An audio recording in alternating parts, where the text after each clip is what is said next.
you must have had a lot of special interests who were unhappy with this, and you had to get things through the legislature. How did you organize that, and how did you prevail? Well, I must say I'm fortunate enough that the Speaker of the House and the President of the Senate at state level have been extremely supportive. But bottom line here is that we open up our books and we said, this is the truth, this is what we're faced with. They are both Republicans as well. So they understood that we were doing the right thing, and they understood that if we wanted to lower taxes in the first term, which we're going to be doing year 2, we had to cut expenses and bring back our government to a proper size. So did that involve having to give up on a number of programs, or having to shrink a number of bureaucracies, or how did you do that? Well, certainly we needed to. Actually, we even had to lay off 16,000 public employees. But then again, for example, I'll give you an example. A lot of services were being provided manually. We opened up e-government type of service to obtain some certificates and documents that you needed, and you print them at home now. And you don't need anyone to handle that. We're saving, hundreds of millions of dollars by doing it that way. Now,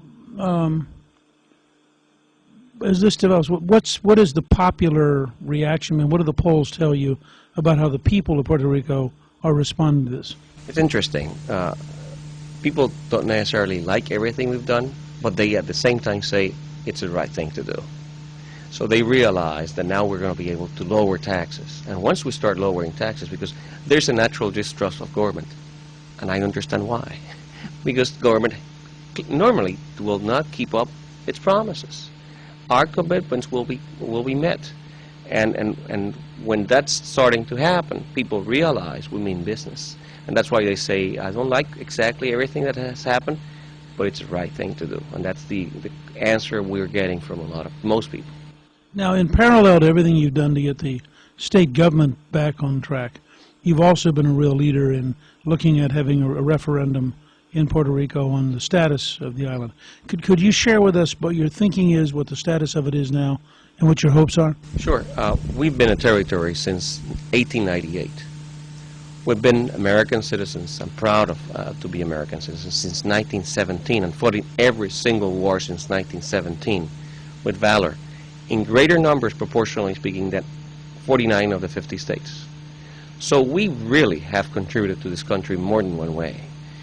What we're asking Congress is to provide for a process that will actually allow us to vote directly and express to Congress what our status preference would be.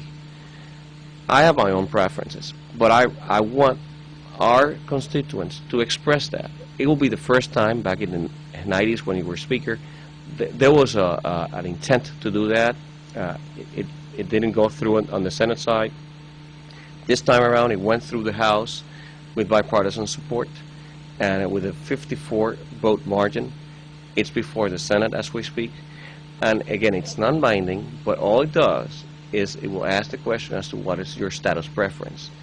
Regardless of what the result is, we will have to come back to Congress and start again in looking at perhaps legislation to implement and that result, and actually ask the question again as to, because we need a mandate on whatever the end result may be. But that's how every single territory did it before they became states. So one of the big questions people ask me, because as you know, I've been very supportive of having a referendum. And I think that the people of Puerto Rico actually in the long run have an obligation to decide who they really want to be in the long run, because I don't think we as a country can continue to run a commonwealth that is not quite America but is America and runs all sorts of United Nations problems eventually. From your perspective, one of the big challenges I get from some people is the question of English. If English is the language of the U.S. government, what does that mean if Puerto Rico then becomes a state? And what's your sense as you look at that long-term process? English has been one of our 2 official languages since 1902. It is a law that all children must be taught in both languages and must learn both languages. We polled this issue.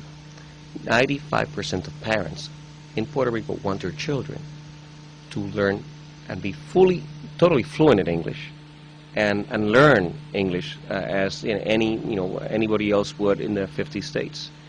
This should not be an issue. Today, even today as a territory, if you want to file documents in the state government in English, you can do so. If you want to file them in Spanish, you can do so as well. But English is the language of opportunity, and we all understand that. And all of us as parents want our children to be totally fluent in English, and that is an aspiration that every single parent has in Puerto Rico. You know, Republicans at times seem uncertain as to how to reach out and how to have the kind of opportunities that we should have, dealing with many Latinos who are very religious in background, very work ethic oriented, very pro-family. I mean, all the values things you would think this should be a no-brainer. What would your advice be to the national Republicans, both as they think about Puerto Rico, but also as they think about having an effective ability to work in the Latino community across the whole country? The late President Reagan said that Latinos are Republicans, they just don't know it. And he was so right. Actually, I started in the Republican Party as a student in D.C., stuffing envelopes in his campaign. So that he brought us, many of us, into the party. And the bottom line here is that we're socially conservative, fiscally conservative. We have a natural distrust of government. And we want lower taxes. We want education is key to us, and we want our small and medium-sized businesses to flourish. Those are Republican values. So we don't have to run away from our values and our principles. On the contrary, we have to underscore them. But we also need to embrace that community. And the tenor that is used in the public discourse, especially on some issues like immigration, has to be tamed. We can say the same things in many different ways. And the tenor being used by some of our colleagues pushes away the Hispanic community. Instead of pushing them away, we need to embrace them.